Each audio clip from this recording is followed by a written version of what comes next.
The global economy isn't just under pressure, it's being deliberately pushed toward collapse. And this time, it's not a financial crash or oil shock, it's a political ultimatum. President Trump has just drawn a line in the sand, forcing countries to choose. Do business with the US dollar or with China.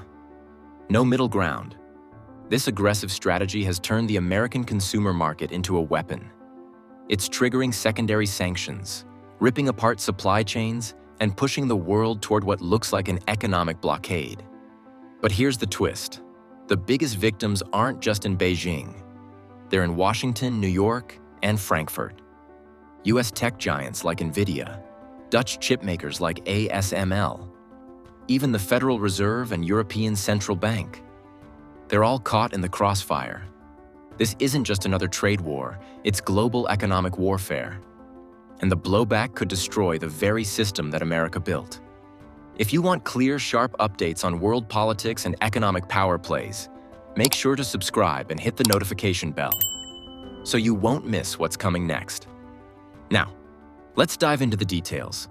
In a recent Fox News interview, Trump's FCC secretary made a statement that sounded simple but carried serious meaning. He said that EU countries may soon have to choose between doing business with the United States or with China. So this is now a global issue, from Latin America to Europe, and even Asia. Trump is asking every country to take a side in this trade war.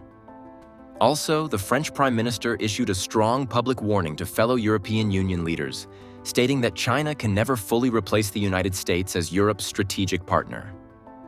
Speaking during a Brussels summit, the Prime Minister acknowledged growing European frustration with US trade pressure, but cautioned against shifting too far toward Beijing.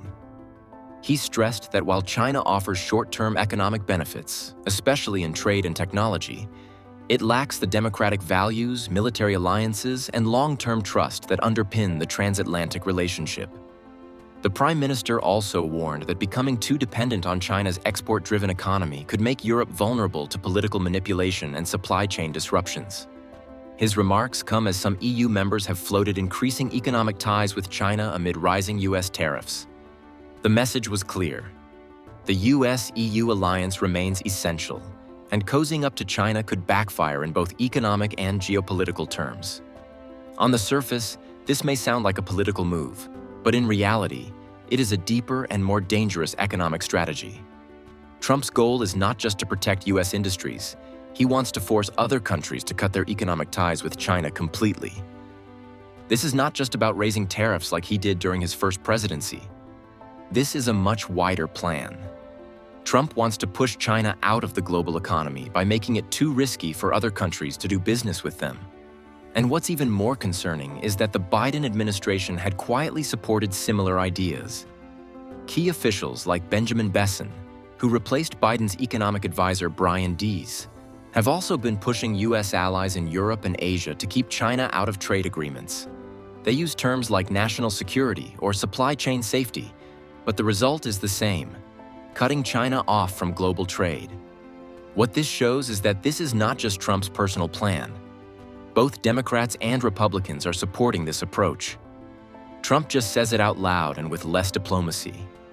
But no matter who is in charge, the strategy is dividing the world into two sides. One that follows the US, and one that continues working with China. However, this high-pressure approach might be creating the opposite effect. Instead of isolating China, it could be pushing America's allies away. French President Emmanuel Macron openly said that Europe should not act like a follower of the US. In early 2025, Germany's foreign minister added that Europe should control its own trade decisions. Even the European Union published a policy paper that suggested increasing trade with China and other BRICS countries to avoid relying too much on the US. Trump had taken his strategy even further. The US government raised tariffs again, this time to extremely high levels, with that of China reaching up to 245%. These new tariffs affected more than $400 billion worth of Chinese goods. Products like electronics, car parts, solar panels, metals, and clothing were all targeted. The plan was to make it almost impossible for China to sell its products in the US. But China has not just sat back and accepted this. Instead, China began sending its goods to other places, especially Europe and Africa. With the US market now blocked, China has redirected its massive supply of exports toward Europe. In March 2025, China's exports to the European Union and other parts of the world jumped by 12.4% compared to the year before.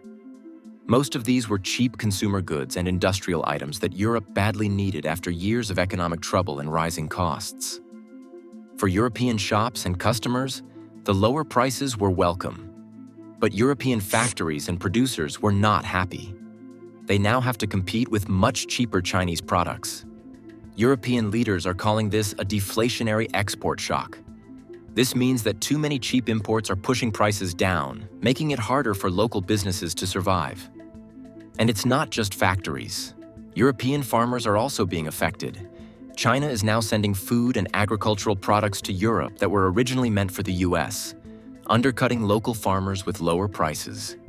In response, European officials are considering a new set of emergency protection of key industries against China. But here's the problem. The US is pressuring Europe not to take that step. Washington wants to keep China cornered. If Europe continues buying from China, it weakens the US effort to isolate Beijing. Now Europe faces a hard decision. Should they protect their own industries and risk upsetting the US? Or should they go along with America's plan and let their own economy suffer? The most surprising part of Trump's strategy is how he's using the American consumer market as a weapon. In private talks, US officials have warned other countries that if they continue buying from or selling to China, they could lose access to US markets. This includes countries like Canada, Japan, and Mexico, urging an act of protectionism.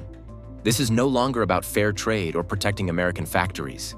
This is economic pressure, plain and simple. Washington is telling its partners, if you do business with China, you can't do business with us. The pressure is already having real effects. For example, Mexico's car industry, which depends heavily on Chinese-made parts, is now being forced to find new suppliers to avoid US sanctions. In Southeast Asia, countries like Vietnam and Malaysia are also under pressure to reduce their trade with China out of fear that the US will punish them with tariffs. But here is the major downside. These higher tariffs and trade restrictions are starting to hurt American shoppers. When the US blocks cheap imports from China and its trade partners, prices go up. Inflation is creeping back into the economy. Stores like Walmart and Target have already said they are raising prices on everyday items like clothing, kitchen goods, and electronics. The US Federal Reserve has few tools left to fix this. Interest rates are already high, around 4.5%, which makes borrowing money more expensive and slows down the economy. At the same time, wages are not rising fast enough to keep up with the cost of living. If prices continue to climb, American consumers will cut back spending. And if they do, the whole economy could slow down. While Trump's policies may seem to be hurting China, the real worry is in big tech companies in the United States. Nvidia, one of America's top tech companies and a leader in artificial intelligence, has decided to go against the US government's orders. After Washington banned sales of Nvidia's special H20 chip to China, the company resumed doing business with Chinese firms. This shows a big weakness. Nvidia depends too much on the Chinese market to stop selling there. The ban will likely cause Nvidia to lose $5.5 billion in revenue every quarter, meaning it could cost the company over $25 billion every year. In 2023, about 17% of Nvidia's total sales came from China, and this number has probably gone up since then. The company's CEO, Jensen Huang, has warned that a full ban on sales to China could harm not just Nvidia, but the entire American chip industry. Cutting off China might seem like a strong move, but it could end up hurting US companies more than helping them. On the other side of the world, ASML, a Dutch company that makes the machines used to build advanced computer chips, is facing its own crisis. ASML gets around 27% of its total sales from China. The US has already forced the Netherlands to block sales of ASML's most advanced machines to China. Now the US is demanding that even older machines also be blocked. ASML is stuck in the middle. If it obeys the US, it could lose a large part of its income and damage its future. If it doesn't obey, the US could punish it with sanctions. This puts ASML in a very dangerous situation. China is its biggest customer for mid-range machines. Losing this market would seriously damage the company. But trying to keep the business may anger the US. ASML is afraid of both outcomes, and it's not clear which way it can turn. Now the question becomes very serious. If Nvidia and ASML, two of the world's most advanced tech companies, can't afford to follow US rules, then who else possibly can? While the US-China tech battle is heating up, Europe is dealing with its own serious problems. The European Central Bank has now cut interest rates 7 times, bringing them down to about 2.25%. This is a major warning sign. Normally, central banks lower interest rates to fight a slowing economy. But what's unusual here is that they are cutting rates even while inflation is still high. That's not normal, and it means Europe is more afraid of a deep recession than it is of rising prices. Christine Lagarde, the head of the ECB, gave a serious warning. The world could face a global recession if demand for exports continues to fall and financial markets stay tight. One of the main reasons for the drop in exports is the ongoing trade war between the US and China. When these two big economies slow down, the rest of the world feels the shock too, especially Europe, which depends heavily on trade. Germany, France, and Italy are seeing their main industries, cars, machinery, and luxury goods, get hit hard. As American and Chinese consumers spend less, European companies are losing sales. The big question now for Europe is whether to keep following the US in its aggressive trade policies or to start doing what's best for its own economy. Some European leaders are beginning to rethink their position. French President Emmanuel Macron has spoken about Europe needing more strategic autonomy, meaning it shouldn't just follow the US blindly. German Chancellor Olaf Scholz is also trying to strengthen trade with China. But Europe faces a difficult choice. If it continues supporting US sanctions and tariffs, its economy could get even worse. But if it tries to work more with China, it could face political pressure and tension with Washington.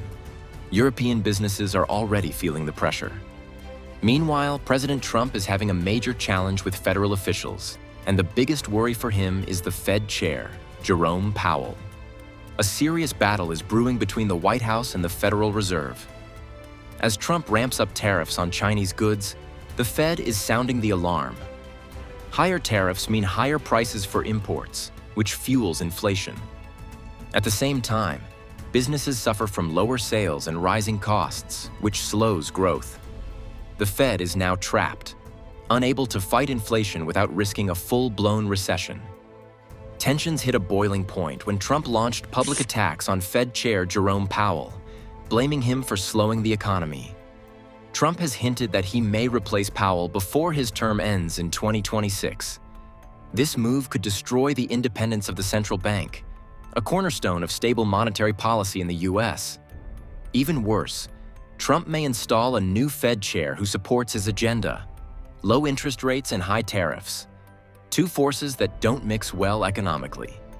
The economic outlook is darkening fast. JP Morgan and Goldman Sachs both estimate that the chances of a recession are now around 60% and climbing. It's clear now, Trump's hardline policies have shaken the global economy to its core. What started as a trade fight is spiraling into something far more dangerous: a worldwide economic realignment that no one seems ready for. Fixing this won't be quick, it won't be clean, and it may already be too late to avoid the fallout. One question remains: will Trump's ultimatum break the global economy before it breaks China? Let us know what you think in the comments, and make sure to subscribe so you don't miss what's coming next.